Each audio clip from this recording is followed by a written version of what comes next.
Hey, bonjour à tous les amis, j'espère que vous allez tous super bien. Aujourd'hui, on se retrouve pour une première vidéo sur l'héritier de Gryffondor.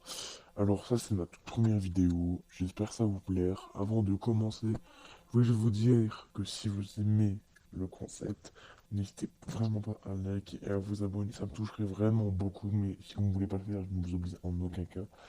Juste pour vous préciser le temps que ça m'a pris, j'ai la feuille de texte juste devant moi.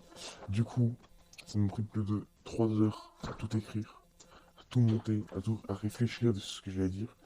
Du coup, j'espère que ça va vous plaire.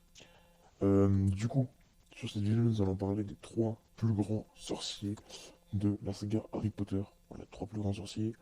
Du coup, on va nous parler de Severus Rogue, voilà, professeur à Poudlard, de Voldemort et de Albus Dumbledore. Si ça vous plaît, n'hésitez pas à vous abonner, à liker. À, à tout à l'heure. Ciao! Ok, du coup, avec Rogue, on entre dans une nouvelle dimension. À mes yeux, avec le cas du maître des potions en personne, qui est d'une puissance impressionnante, Rogue est le spécialiste d'une magie très difficile à maîtriser. On en est à un point où, en étant encore à Poudlard, Rogue améliorait déjà la confection de certaines potions. C'est assez dingue, non? Quand même, il était aussi extrêmement brillant en général. Il a même inventé des sortilèges. C'est vraiment incroyable. Et de façon générale, c'est extraordinaire ce qu'a pu accomplir Rogue. On rajoute aussi qu'il a la capacité à voler sans balai. C'est quand même un exploit. Rien à dire concernant la puissance magique de Rogue. Il était parmi aussi les petits chouchous de Voldemort, car oui, Voldemort l'avait vraiment aimé, parce qu'il était vraiment là pour lui, mais attention, il était aussi un agent double et réussira pendant tant d'années à cacher son jeu, à protéger son esprit et à respecter difficilement les missions de Dumbledore. Ok, maintenant on passe à Lord Voldemort. Bien évidemment, on ne peut douter de l'énorme puissance de Voldemort, pardon.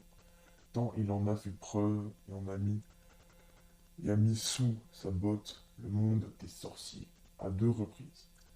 Et sans la baguette de Furo, quand même. C'est un exploit. Et oui, vraiment c'est un exploit. C'était terriblement un manipulateur. Et oui, Tom Jedisor était un énorme manipulateur. Il manipulait tout le monde et pouvait même jouer avec les adultes à son jeu. Et il était aussi très brillant à Poudlard. Il a beaucoup étudié la magie noire. Et il a beaucoup travaillé. C'était aussi l'héritier de Serpentard. Voldemort pouvait voler, s'emballer, rentrer dans le cerveau des victimes et les détruire de l'intérieur. Il pouvait rentrer dans leurs pensées.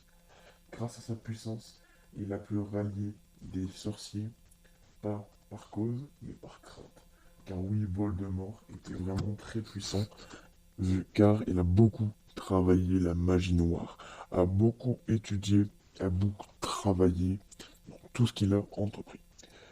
Mais heureusement, grâce aux efforts de Harry Potter, Voldemort a réussi à être vaincu. Et maintenant, nous allons parler de Dumbledore. Il était très redouté par le Seigneur des Ténèbres.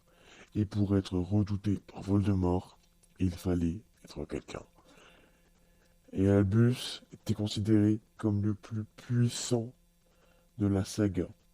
Il était, quand il était plus jeune à Gryffondor, quand il était plus jeune à Poudlard, pardon, il était Gryffondor. Il était connu comme l'élève le plus brillant que Poudlard a jamais connu. Il était aussi quelqu'un. Pardon, excusez-moi. Il était très brillant à Poudlard.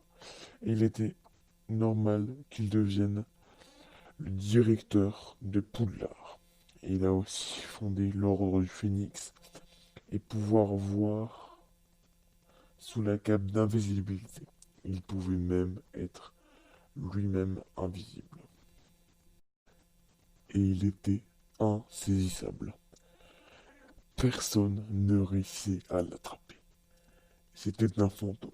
Même le ministère n'a pas réussi à l'attraper.